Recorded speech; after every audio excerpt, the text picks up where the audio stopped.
So this past weekend was Knowledge Broker Blueprint World Summit, and it was a freaking amazing event and so surreal to see how this has transformed from a course we started 2 years ago to this worldwide movement. And it is my favorite thing about what it is that I do is being able to work with clients to turn their expertise and this idea and this vision into a reality and then see the impact that it makes on so many people's lives.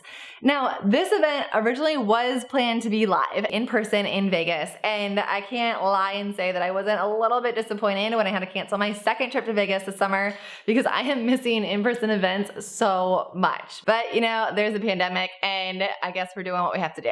So this kind of leads me into what I want to talk about today, because the one thing that I've enjoyed or that I found fascinating throughout this pandemic experience is being able to witness firsthand what I believe really makes people successful. So it's one thing to hear people talk about all of the ways that they adapted or how they made it to the other end when all these things were going wrong. But I've actually been able to experience it firsthand, side by side with my clients as they've had to adapt to this crazy thing that we never could have predicted. So there are 4 main things that I want to discuss today, or 4 main points that I think really are important. And number 1 is the ability to pivot. So pivot, in the scientific term that I'm using here, is the ability to take a step back and look at the situation from the big picture unemotionally when all shit hits the fan, and then make a strategic decision and go for it full force. Now, the second is program delivery diversification. And what I mean here is having different modalities for serving your customer base. So whether it's going to be live in person or through an online course or through a virtual event, having different opportunities that your customers can give you money and then also consume the content or the service or whatever it is that you're providing, the product, is going to give you a lot more flexibility, especially when rare occurrences happen like this. But even not, there are different people like to consume content in different ways, or maybe they don't have the opportunity to attend live events, or maybe they live in another country and you want to reach a larger audience. The clients that did have different ways of serving their customers definitely gave them a head start. And then this is, I think, the number 1 success criteria. And I've seen it time and time again, and I'm so adamant about this because it's probably the thing that I need to work on the most, and that's taking imperfect action. The businesses that I've seen and my clients that are able to just move forward or have speed of implementation are light years ahead than people who call themselves perfectionists, which I almost just said procrastinators, because essentially I think they're hand in hand. Perfectionism is procrastination. And the truth is you're never going to reach perfectionism. And the best products out there are the ones that are put out imperfectly, but then continue to review, refine, and create iterations that become better and better, and actually listening to the market and seeing what they want.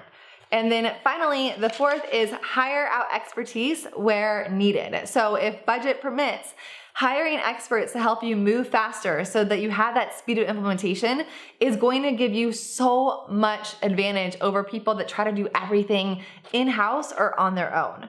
Just to reiterate these 4, it's pivot, program delivery diversification, imperfect action, and then hire out or delegate expertise as needed.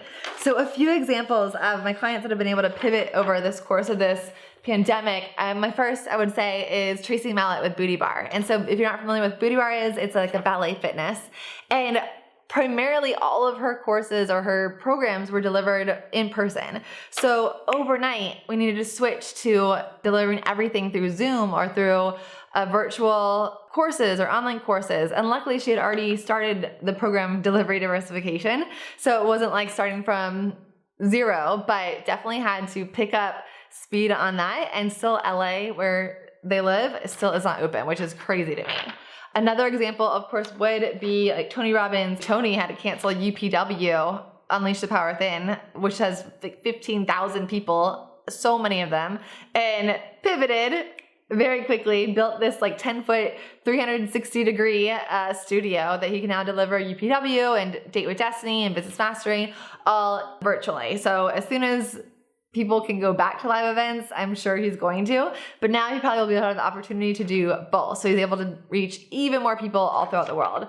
And then a third client would be, an example would be Limitless Advisor. So they serve financial advisors, and their pivot, of course, they did have live events for their mastermind or their high level coaching program, but they had to pivot, or they did pivot, actually just more from a strategic standpoint, on the content they were delivering. So really looking at their customer base on what they needed the most at that time. And so helping financial advisors serve their clients in a crisis were some of the different types of topic points that they talked about throughout their virtual events.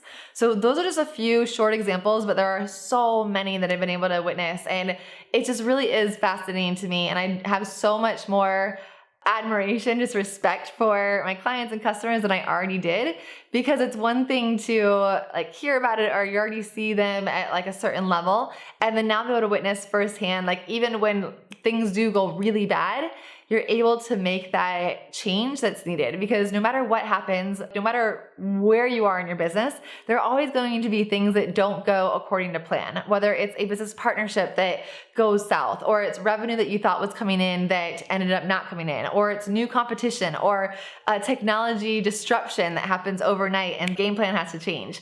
If you start building these type of skill sets and this mindset of looking at the market, paying attention to what's going on, pivoting when needed, taking imperfect action, and then diversifying how you are delivering your products and services, you are going to be so much better off than not doing it. So I hope that helps, and I'll talk to you soon.